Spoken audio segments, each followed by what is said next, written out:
Welcome to టీ10 నేను రేవతి. జమిలీ ఎన్నికల ప్రజాస్వామ్యానికే ప్రమాదకరమని ప్రముఖ నటుడు మక్కలి నీతిమయం అధ్యక్షుడు కమల్ హాసన్ కీలక వ్యాఖ్యలు చేశారు. జమిలీ ఎన్నికల ప్రతిపాదన ప్రమాదకరం, లోపభూయిష్టమైనది.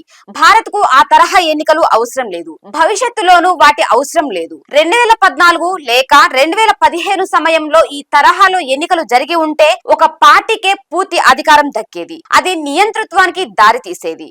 వాక్ స్వాతంత్రం కోల్పోయే వాళ్ళం. ఒక నాయకుడే ఆధిపత్యం చెలాయించేవాడు. దాని నుంచి మనం తప్పించుకున్నామని అర్థం చేసుకోవాలి. ఆ పరిస్థితి కరోనా కంటే ప్రమాదకరమైందని పేర్కొన్నారు. ఈ సందర్భంగా ఏ నేత పేరు ప్రస్తావించకుండా పరోక్షంగా ఈ మాటలన్నారు. అలాగే ఆ ఎన్నికల తాలూకా ప్రభావం కొన్ని దేశాల్లో ఉందని చెప్పారు.